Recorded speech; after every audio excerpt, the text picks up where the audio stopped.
দর্শক আসসালামু আলাইকুম। ছাত্রদের যে নতুন রাজনৈতিক দল, সেই দলটি নিয়ে বেশ বেকায়দায় পড়েছে বাংলাদেশের সর্ববৃহৎ রাজনৈতিক দল এবং জনপ্রিয় রাজনৈতিক দল বিএনপি এবং নোবেল বিজয়ী প্রফেসর ডক্টর মোহাম্মদ ইউনূসের নেতৃত্বাধীন এই অন্তর্বর্তীকালীন সরকার। এর কারণ হচ্ছে এই দলটির যেদিন আত্মপ্রকাশ ঘটলো, অর্থাৎ ফেব্রুয়ারি মাসের 28 তারিখ, সেই দিন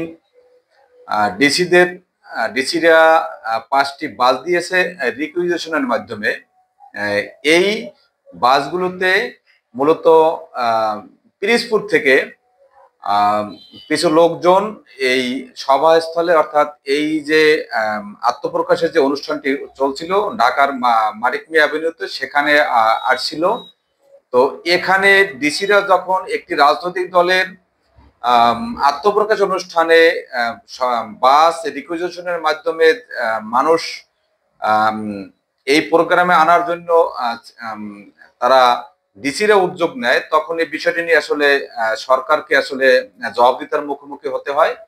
অবশ্যই এটা তাৎক্ষণিকভাবে এই বিষয়টি ব্যাখ্যা দিয়েছেন অন্তর্বর্তীকালীন সরকারের যে প্রেস সচিব রয়েছেন, সেই প্রেস সচিব তিনি বলেছেন আসলে যে এই জুলাই আন্দোলনের, অর্থাৎ জুলাই 24-এর যে জুলাই বিপ্লবী যে আন্দোলনে যারা আহত নিহত পরিবারের স্বজনরা, যারা নিহত হয়েছেন আহত হয়েছেন, তাদের স্বজনরাই এই অনুষ্ঠানে যোগ দেওয়ার জন্য ডিসিদের কাছে অনুরোধ করেছেন। তাদের অনুরোধ রক্ষা করার জন্য তারা এই বাসগুলো দিয়েছেন, এতে সরকারের কোনো অর্থ ব্যয় হয়নি, এমনটা জানানো হয়েছে।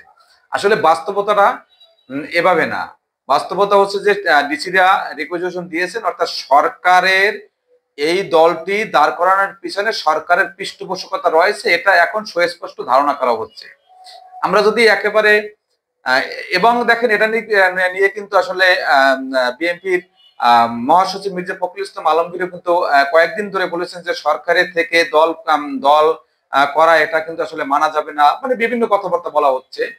এরপরে কিন্তু গতকাল কিন্তু গণ অধিকার পরিষদের সভাপতি সাবেক ডাকসুর বিপি নুরুল হক নূর, তিনিও কিন্তু একেবারে অভিযোগ করে বলেছেন, এবং এখন যে এই অন্তর্বর্তীকালীন সরকারের যে দুইজন উপদেষ্টা রয়েছেন ছাত্ররা, সেই যে আসিফ মাহমুদ এবং মাহফুজ, তাদেরকে কিন্তু পদত্যাগ করতে হবে। তিনি বলেছেন যে আপনারা পদত্যাগ করে তারপরে কিন্তু তারা রাজনীতি করেন। অর্থাৎ ছাত্রদের নেতৃত্বে দল হচ্ছে, সেই দলের প্রতিনিধিত্ব রয়েছে দুইজন রয়েছেন সরকারের উপদেষ্টাতে, অন্তর্বর্তীকালীন সরকারের উপদেষ্টা রয়েছেন দুইজন। দল হয়েছে, সেই দলে ডিসিদের একেবারে সরাসরি নির্দেশনায় বাস রিকুইজিশন দেওয়া হয়েছে। সব মিলিয়ে কিন্তু বোঝা যায় যে এই যে অন্তর্বর্তীকালীন যে সরকারি রয়েছে, সেই সরকার সরকারের সরাসরি হস্তক্ষেপে বা পৃষ্ঠপোষকতায় কিন্তু এই ছাত্রদের এই নতুন দলটি, অর্থাৎ জাতীয় নাগরিক পার্টি, আত্মপ্রকাশ ঘটছে।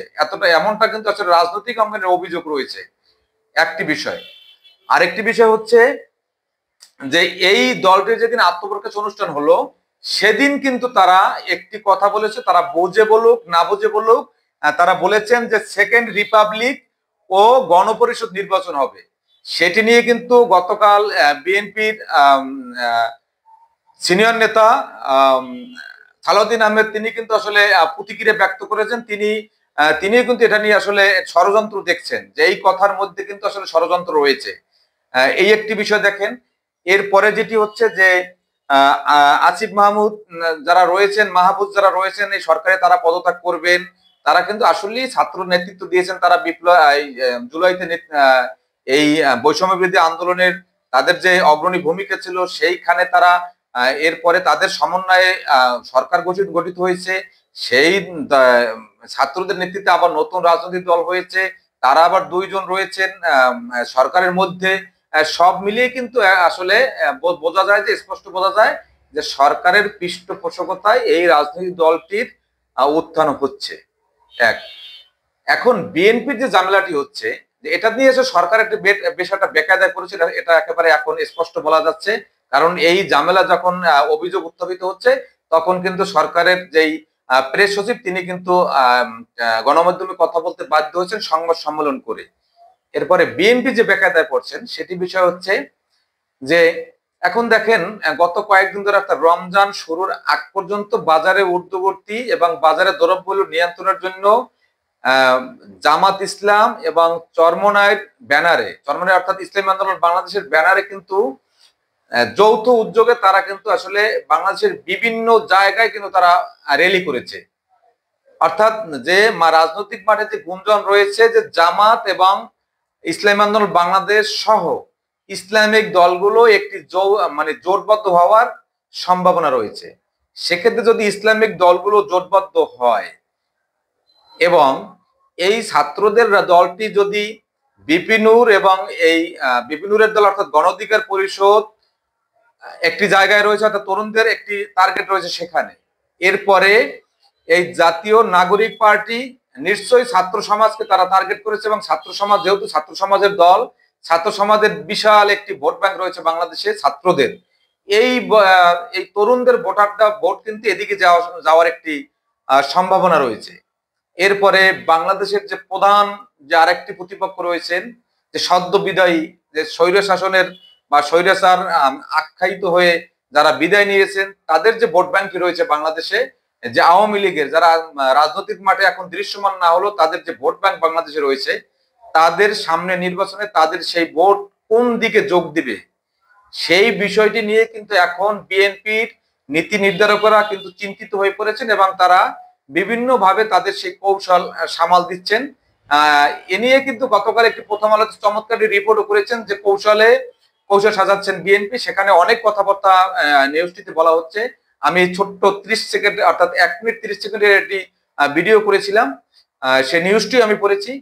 তো সব মিলিয়ে দেখা যাচ্ছে যে এই রাজনৈতিক দলটি অর্থাৎ জামাত যদি ইসলামিক দলগুলো নিয়ে জোটবদ্ধ হয় এবং এই জাতীয় নাগরিক পার্টি যদি নতুন তরুণ ভোটার এবং ছাত্র সমাজকে সব দিক থেকে যদি আকৃষ্ট করে তারাও আলাদা নির্বাচন করতে পারে, আওয়ামী লীগের যে ভোট ব্যাংক রয়েছে তারা যদি কোনো একটা জায়গায় তারা বদলা দিতে যায়, অর্থাৎ তাদের ভোট যদি আওয়ামী লীগ যদি নির্বাচন না করে, তাদের ভোট ব্যাংক যদি কোনো দলের সাথে যদি যুক্ত হয়, এককভাবে যদি যুক্ত হয়, তাহলে বিএনপি এই চাপ সামাল দিতে অনেকটা কষ্ট পেতে হবে, বেগ পেতে হবে।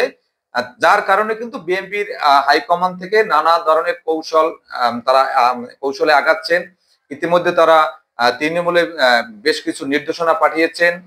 যে গতকাল আমরা বলছিলাম যে একটা নির্দেশনা দিয়েছেন তারা, যে প্রথমত হচ্ছে যে কোনো ধরনের যেন কোনো অনিয়ম না করে, দখল চাঁদাবাজি যেন না করে, এখান থেকে বিরত থাকা এবং সম্ভাব্য যে আসনগুলো রয়েছে সংসদীয় আসন, সেই আসনে সম্ভাব্য প্রতিপক্ষ কে হতে পারে সেই সম্ভাব্য প্রতিপক্ষের বিষয়ে সতর্ক থাকতে ইতিমধ্যে কিন্তু আসলে বিএনপির তৃণমূল পর্যন্ত সেই মেসেজ পাঠানো হয়েছে। তো দর্শক, এই যে জামাত যদি জোটবদ্ধ হয়, তরুণ সমাজ, ছাত্র সমাজ, তরুণরা যদি আলাদা নির্বাচন করে, এরপরে আওয়ামী লীগ যদি কোনো দিকে যোগ দেয়, তাহলে বিএনপির পরিস্থিতি কি হতে পারে বলে আপনি একজন সাধারণ ভোটার হিসেবে মনে করেন? আপনার বিশ্লেষণ শুনতে চাই।